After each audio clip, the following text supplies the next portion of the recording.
Gravando, olá, prezados membros da Escola Popular de Psicanálise Brasileira, João Guimarães. Vocês estão ouvindo bem? João Guimarães Rosa.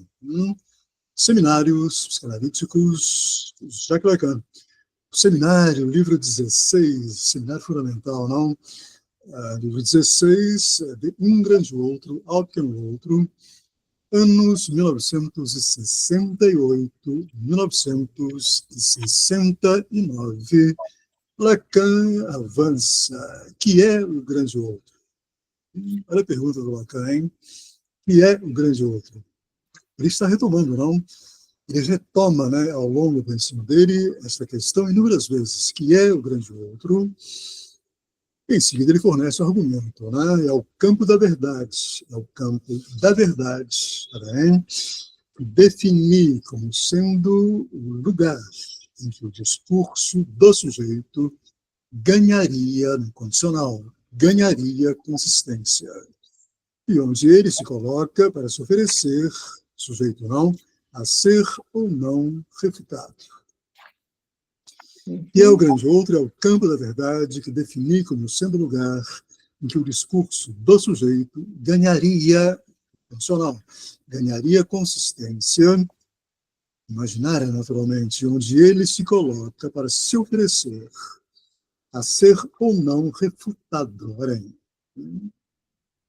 Isso é importante marcar, não? Onde ele, o campo do grande outro, portanto, não? O lugar da verdade, né? O campo da verdade é onde ele se coloca, o sujeito, para se oferecer a ser, pelo discurso, né? Ou não refutado. Surgiu para Descartes o problema de saber se existia ou não um Deus que garantisse esse campo, garantisse, fornecesse a consistência última desse campo. Campo grande outro, o campo da verdade, né? Ora, esse problema está hoje totalmente deslocado por não haver no campo do grande outro possibilidade de uma consistência completa do discurso. Olha que magnífico, hein? Então, não, no tempo do Descartes seria ainda possível, digamos, apelar para um Deus conceitual, aquele que o nosso Blaise Pascal chamou de Deus dos filósofos, o Deus conceito, né? Para que fornecer, através desse Deus, conceito, consistência para o grande outro. Isso faz Descartes. Lacan comenta, não? Ora, esse problema está hoje na modernidade. Na modernidade. Descartes ele está, estou comentando, Descartes ele está no limite, ele está na fronteira, né? Entre o Renascimento e a modernidade. Descartes ele nasce, vocês terem uma ideia, Descartes nasce em 1596 e falece em 1650. Viveu apenas 54 anos, ele falece em 1650. Século XVII, início, não? Da modernidade, né? Modernidade política, cultural, sexual, inclusive, etc. Não? Eliane, página 24, boa noite, Eliane, bem-vinda, página 24, primeiro parágrafo da página 24, Eliane, que é o grande outro. Então, não, olha, esse problema de fornecer, né, através do termo Deus, ou do conceito Deus, consistência para o campo do grande outro, esse problema está hoje totalmente deslocado, por não haver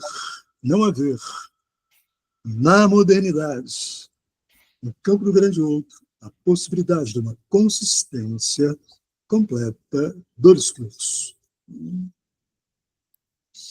Mas é interessante, quer dizer, como se o Lacan dissesse, não, a modernidade política, cultural, econômica, social, etc., ela está mais em acordo com a estrutura do que a Idade Média, do que, enfim. Por que ela estaria mais em acordo? Não? Porque na modernidade, atenção, não, o conceito de Deus e mesmo o Deus da fé, ele perde consistência. Portanto, a modernidade histórica ela está mais próxima da estrutura, da inconsistência da estrutura. Rosana, fecha o microfone, que está dando um eco aqui para a gente. Obrigado. Bem, então, o que devemos reter desse parágrafo do Lacan, que é o grande outro, é o campo da verdade. Da verdade, atenção, da verdade, evidentemente, da verdade discursiva, do sujeito, da estrutura. Campo da verdade, que Lacan diz, não, o grande outro é o campo da verdade. Campo este que definiu, olha aí, forneceu o conceito, aí está, forneceu o conceito, como sendo lugar em que o discurso do sujeito ganharia consistência no condicional, e onde ele se coloca, o sujeito, para se oferecer no discurso, pelo discurso, por meio do discurso.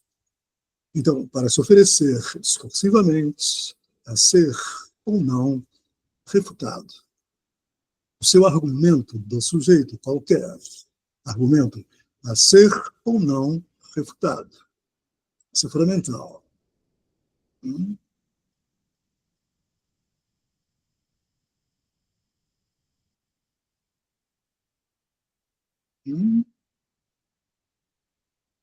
Então, Lacan avança, vocês vão me desculpar por não ter tempo de lhes mostrar isso dessa vez.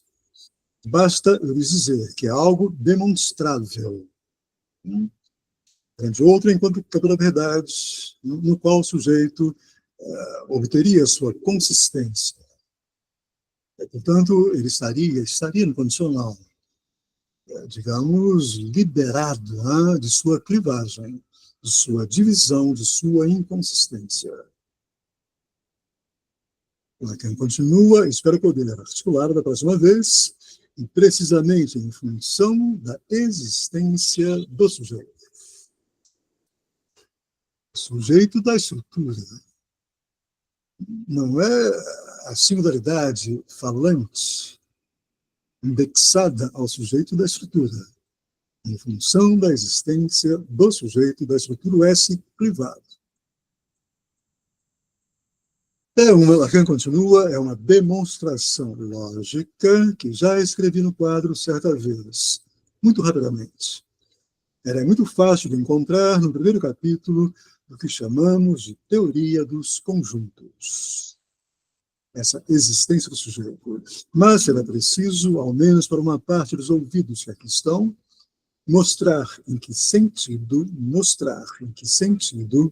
é pertinente introduzir na elucidação da função do discurso que nos é próprio, é pertinente introduzir na elucidação, no esclarecimento da função do discurso que nos é próprio, a nós analistas, uma função extraída de uma lógica, da qual seria um grande erro acreditarmos que chamá-la de matemática equivale a excluí-la e enviá-la ao anfiteatro vizinho.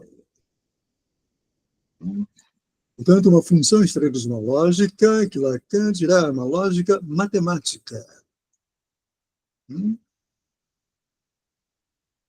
Não, é uma lógica matemática que nos permite elucidar a função do discurso. E, portanto, não a função do grande outro, a função do sujeito, a função da verdade, etc. E continua, se em parte alguma do grande outro, tanto daquilo que Freud chamou impropriamente de inconsciente, se em parte alguma do grande outro é possível assegurar a consistência do que é chamado verdade, atenção, verdade, portanto, não no campo do grande outro, que é o campo da verdade como tal. Verdade não toda. Verdade, portanto, atenção, eu vou acrescentar um termo que me parece interessante. A verdade não toda da estrutura, ela é estruturalmente uma verdade argumentativa. Atenção, a verdade não toda, ela é argumentativa, diferentemente do dogma, que não é argumentativo. Atenção.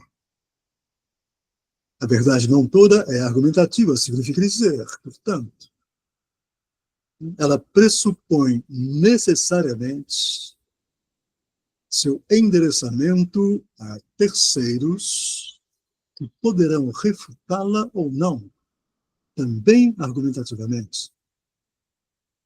Isso é decisivo.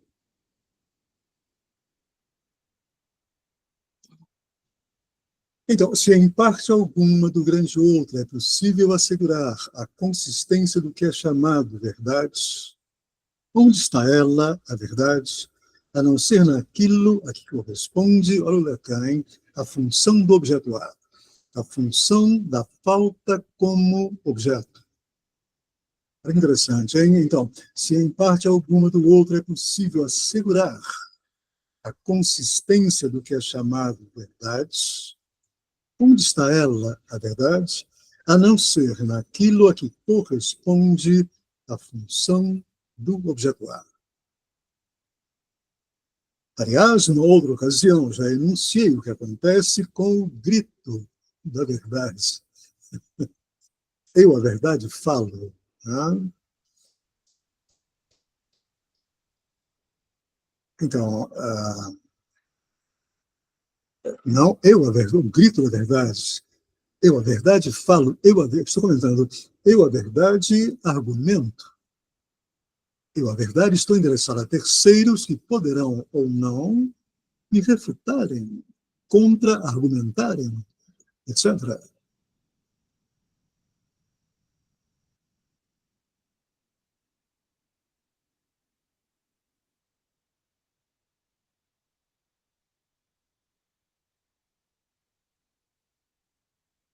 Então, é interessante, quer dizer, a verdade, ela está naquilo a que corresponde a função do A. Portanto, a verdade, não toda, argumentativa, corresponde à falta como objeto. Lembrem-se novamente da configuração estrutural do discurso mestre enquanto discurso inconsciente, S1, incidente em S2. A verdade era dessa incidência, é o sujeito privado, e a produção, ou mais gozar, objetuar. Portanto, há uma correspondência discursiva entre dois lugares. O lugar verdade, ocupado pelo sujeito, e o lugar produção, ou mais gozar, ocupado pela falta de um objeto, causa de desejo.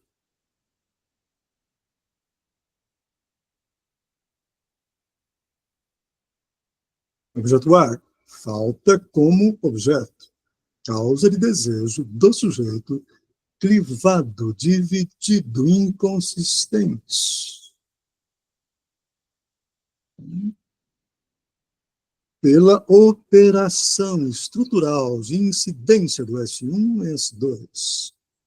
Eu insisto na minha leitura, incidência do real de linguagem, S1, no simbólico do discurso. A verdade é o sujeito, a produção, ou mais gozar, objetuar, falta como objeto enquanto causa do desejo desse sujeito.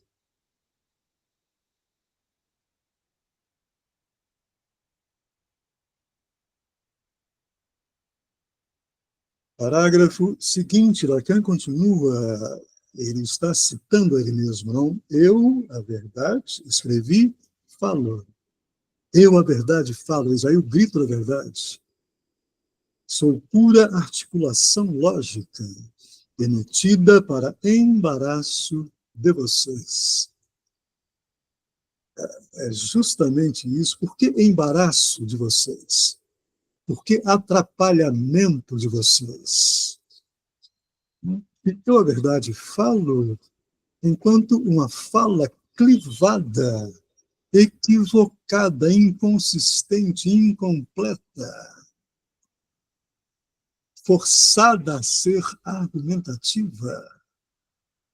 Atenção, forçada a vir à luz no discurso, para ser aceita ou contraditada, modificada, excluída, trabalhada, etc. A verdade, não toda, argumentativa, discursiva, falou. Sou pura articulação discursiva. Articulação entre S1 e S2, sujeito barrado e objeto A, emitida para embaraço de vocês. Não sabemos o que fazer com isso. Estamos atrapalhados com a inconsistência da estrutura, com a equivocação significante.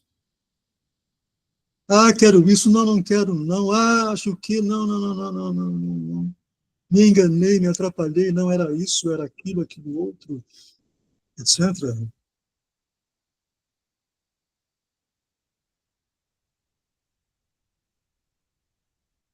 É justamente isso que a verdade pode dizer para nos comover. Mas não é isso que grita aquele que é sofrimento por ser essa verdade. Esse tem que saber que seu grito não passa de um grito mudo, um grito no vazio, um grito que ilustrei no passado com o célebre quadro de Munch. O grito, estão lembrados desse quadro? Né? O grito de Munch. Eu fui no museu. Como? Eu fui ver o quadro no museu. Ah, você ouviu? Olha, presencialmente? Presencialmente, desse tamanho. Olha que maravilha. Bem pequenininho, assim. Eu cheguei lá, pensei que era, né? Mas eles abrem, assim, fecham as 7 chaves, daí uma hora, determinada hora, vai abrir. Aí a gente está lá na sala onde estão. Aí eles abrem e a gente vê, desse tamanho, assim. Uhum. É um quadro pequeno, então, não é grande o quadro. Pequeno. Um quadro pequeno. Bem interessante. Mas que produz grande efeito, né? Aí tem uma mesa, como tem nos museus, né? Tem uma mesa, assim, com os papéis, onde as crianças sentam e passam o giz, assim, para fazer os quadros. Até eu fiz, até eu sentei para fazer. Achei o máximo, fui lá com as crianças fazer. Né? Legal, bacana. Onde está esse quadro? Está em... Está em Oslo, na Noruega. Oslo, claro. Eduard Munch. Legal, tem 7 legal. andares o museu, quase, acho que deve ter uns 7 andares. Lá não tem prédio na Noruega, igual nós temos esses arranha-céus. Então deve ter uns 7 ou 10 andares, que eu não me lembro. Subi tanta escada rolante, mas é mais ou menos isso. É bem grande. Bem alto. Que legal, que legal. Bacana. Bom, então, não, Munch, né? Grito. Então.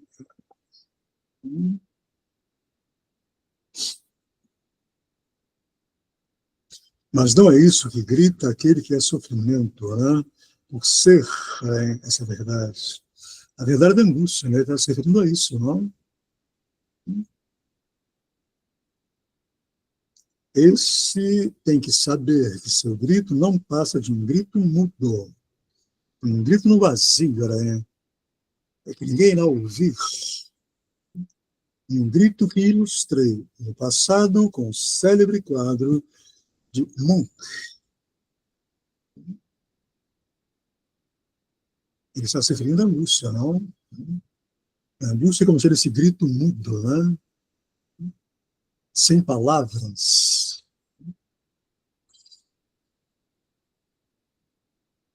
A angústia, Lacan diz no seu número 10, ela não é sem objeto.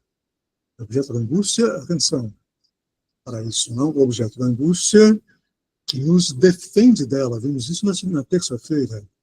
O objeto que nos defende da angústia é o objeto A, enquanto falta como objeto. Mas não, a angústia é um afeto, sinal. Há uma eventual consistência do grande outro. É só para isso. Não é o objeto A que causa angústia. Ele causa desejo. Ao causar desejo, ele nos defende de uma eventual consistência do grande outro.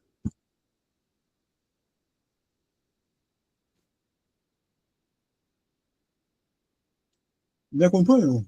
Imagine naquele matema que está colocado na capa do meu livro, né? Eu escrevi aquele matema. Imagine o que seria angústia naquele matema. Né? Seria a ausência do pequeno a, embaixo do grande A, e a ausência do traço não clivando, né, o grande A.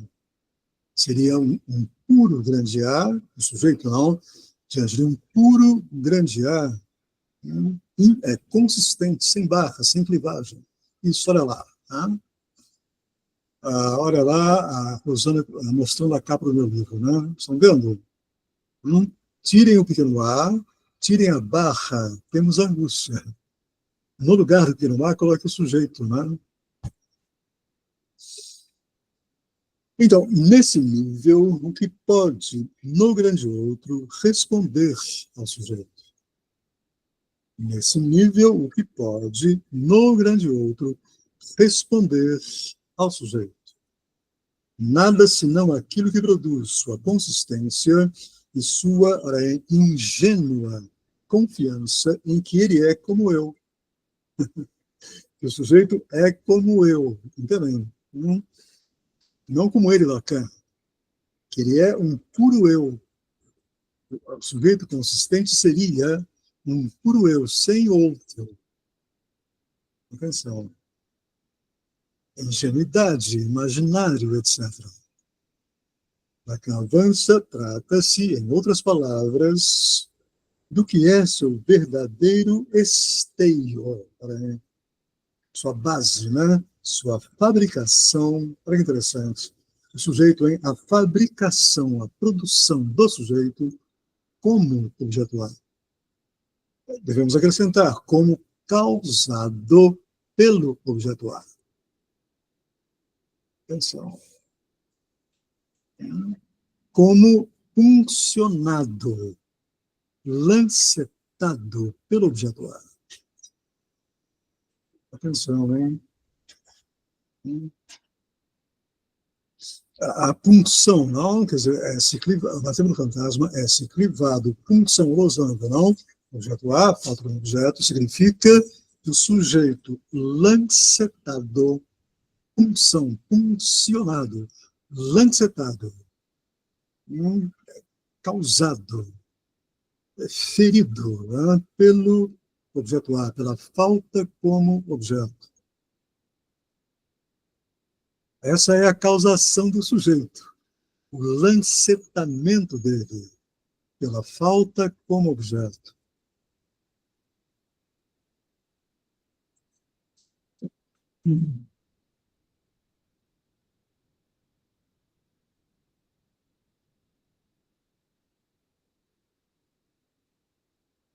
Algum comentário? Estão acompanhando?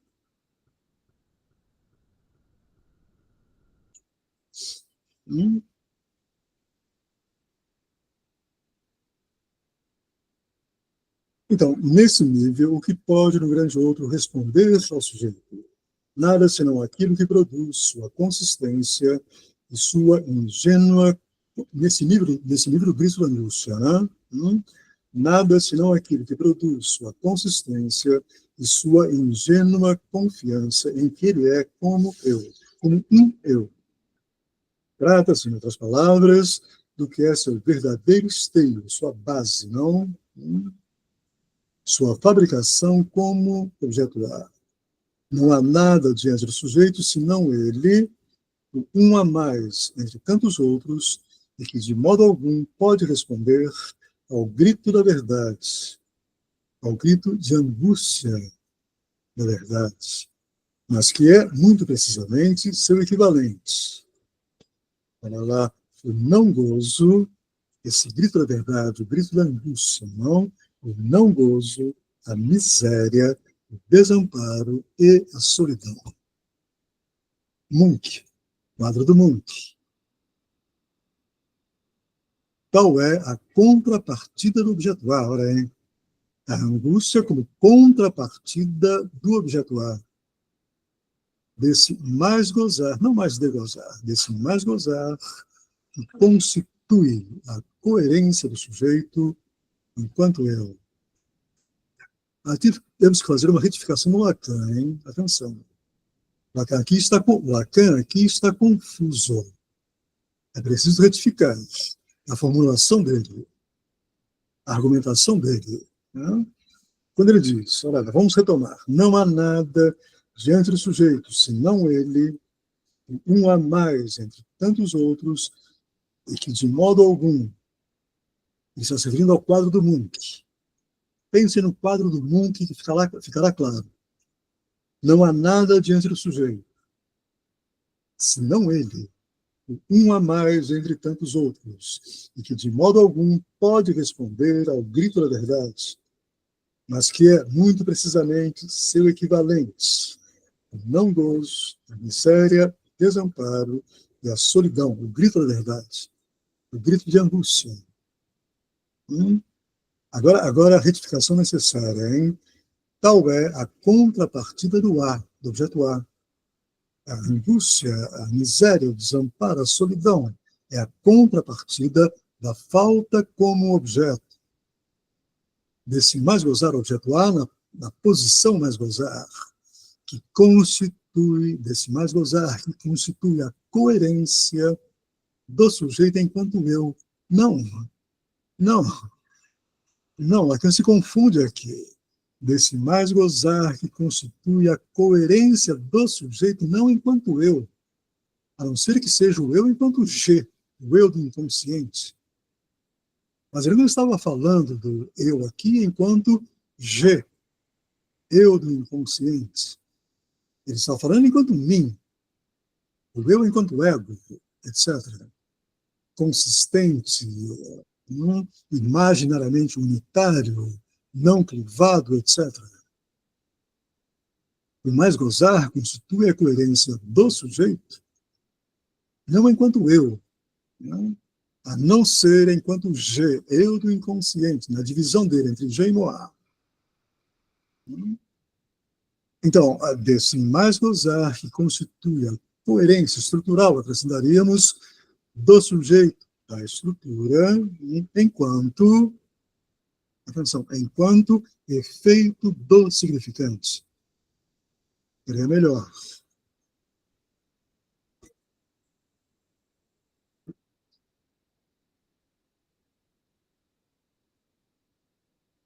Lacan avança, não há mais nada a dizer, a menos que eu queira deixá-los hoje com algo que faça sorrir, um pouco mais, e que, para tanto, retome do Eclesiastes, olha que interessante, as palavras de um velho rei, que não via contradição entre ser o rei da sabedoria e possuir um harém.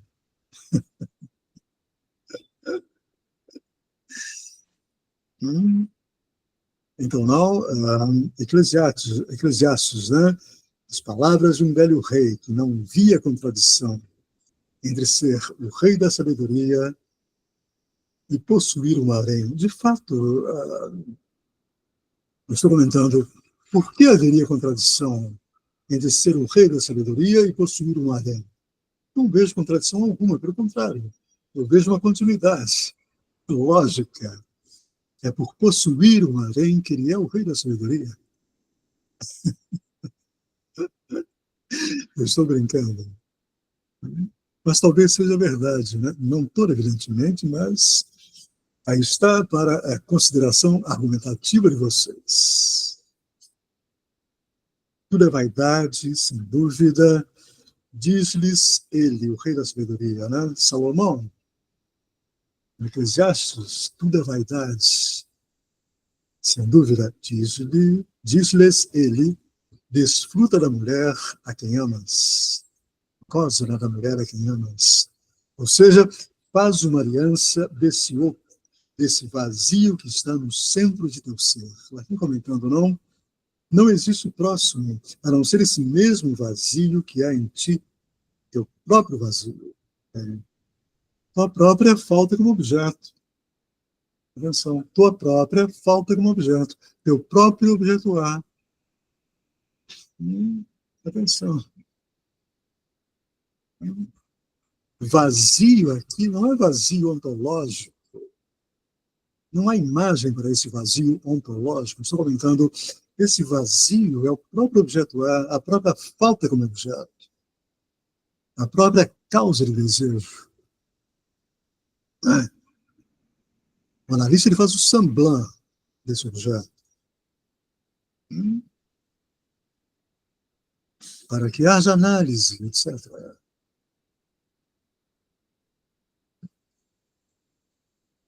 Com certeza, Lacan avança para concluir, não todo esse capítulo, da mais-valia ao mais gozar. Com certeza, Lacan está concluindo essa relação do sujeito com o objeto A, que pode ser uma relação em não havendo objeto A, uma relação de angústia.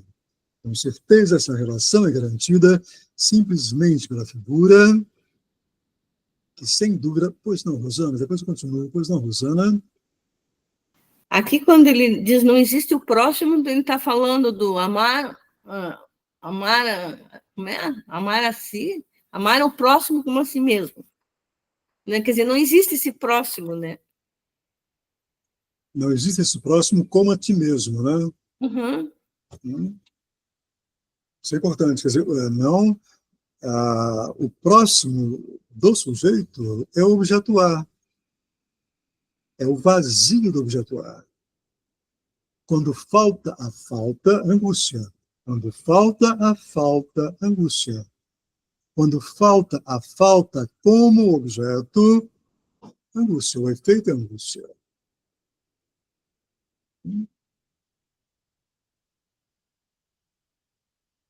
Esse vazio em nós, portanto, atenção, hein? Ele é importante. Ele é importante.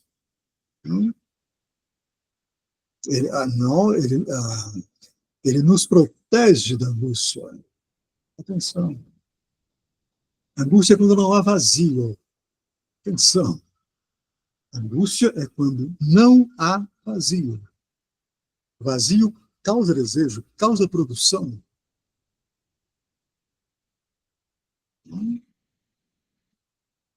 Criação, arte, etc. Lacan avança, com certeza, essa relação é garantida simplesmente pela figura que, sem dúvida, permitiu a Freud sustentar-se através de todo esse caminho perigoso e nos colocar em condições de esclarecer relações que não seriam suportáveis de outra maneira sem esse mito, a lei divina, que deixa em todo o seu primitivismo o gozo entre o homem e a mulher. É preciso dizer isto. Dá-lhe aquilo que não tens, pois o que pode unir a ela é somente seu gozo. Dá-lhe aquilo que não tens. E o que é que o sujeito não tem? Atenção. O que ele não tem é o seu gozo. Atenção. O que ele tem é necessariamente, atenção, o que ele tem é necessariamente um mais gozar. Gozo não todo, compensatório, um gozo renunciante ao gozo de Deus, etc. Não é esse gozo que nos falta que faz com que nos unamos.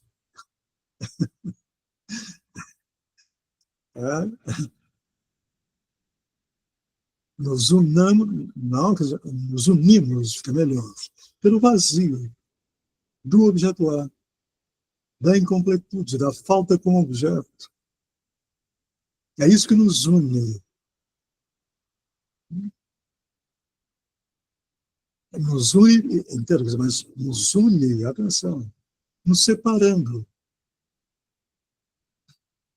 Me acompanham?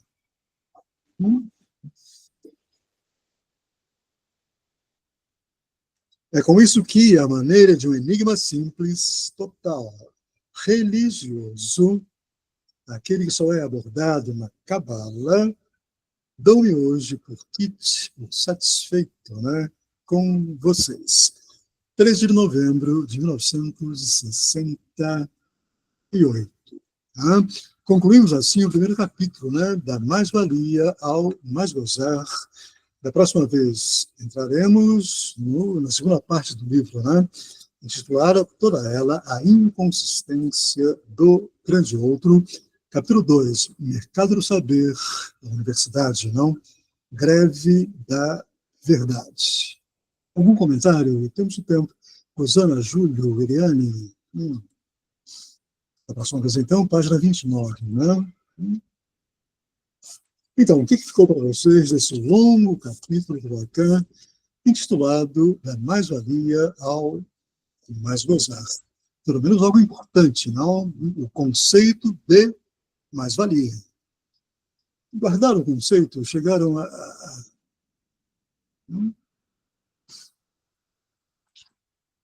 conseguem trabalhar com esse conceito de mais-valia, de mais gozar?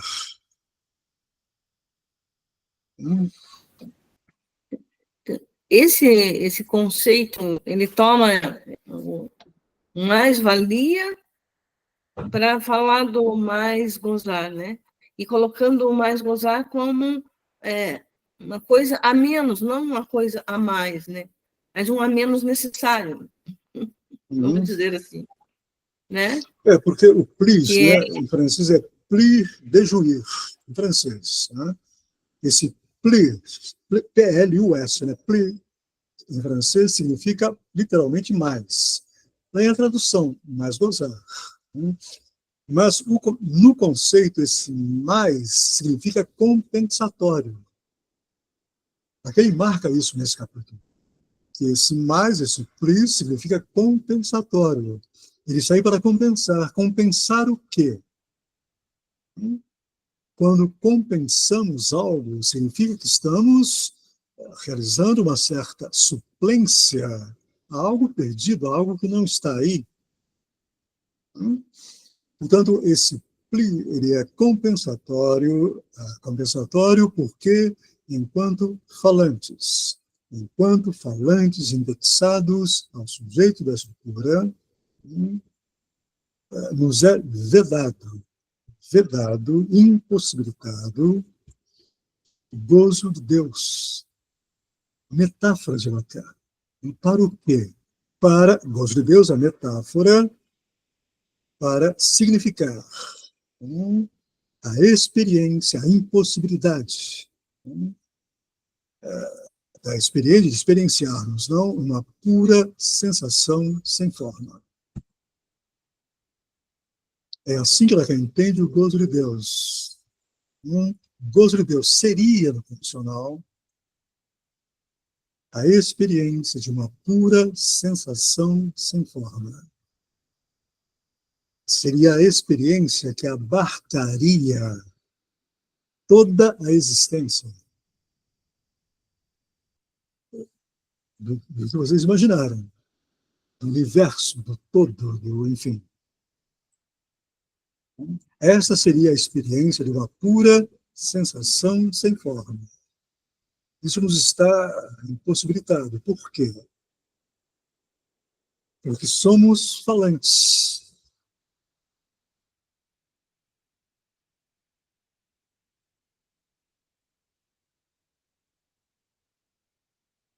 E não há como não sermos falantes. Há entre nós humanos não falantes? Há. Os autistas, eles não falam. Mas isso significa, então, que eles experimentam uma pura sensação sem forma, que eles experimentam o gozo de Deus? Não.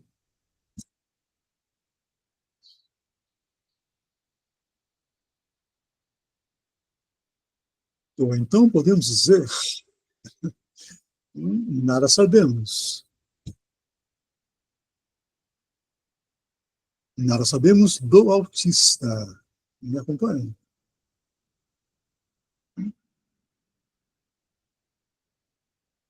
Nada sabemos significa dizer, não podemos realizar, how can I say, não podemos realizar, se vocês quiserem, o termo é impróprio, mas não podemos realizar trocas discursivas com ele. A única possibilidade de sabermos algo entre nós é através das trocas discursivas, do laço discursivo. Sem isso, não.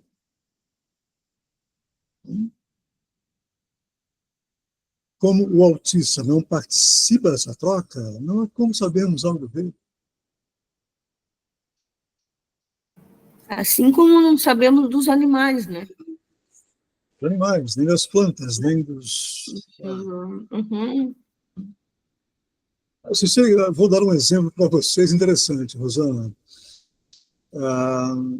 Aqui no meu apartamento, há aqui na cozinha um vaso de planta, um vaso de uma planta. Essa planta ela estava num tamanho pequeno, uma planta, não é uma planta, é uma planta que não dá flores, é só uma planta. Eu comecei a regar essa planta 3 vezes por dia. Comecei a regar e ela cresceu, ela está enorme. Né? Bom, vocês me dirão, Zé Marcos, aí está, você começou a regá-la. Né? Ela começou a crescer, por isso. Ela está enorme. Está subindo pelas paredes, já como se diz. Né? Mas eu comecei a cogitar comigo mesmo, e não é apenas isso. É imaginário meu, evidentemente. Mas o meu imaginário está dizendo para mim, Zé Marcos, pode ser, né, que essa planta esteja se sentindo cuidada, amada. Por isso que ela cresceu, por isso que ela está tão bonita. Me acompanham? Será que é isso? Será que ela me ouviu? Será que ela está se sentindo amada? Pode ser, porque se fosse o contrário, ela poderia morrer, né, de tantos cuidados. Não, mas eu acho que ela morreria sem água, se não fosse regada, aí sim.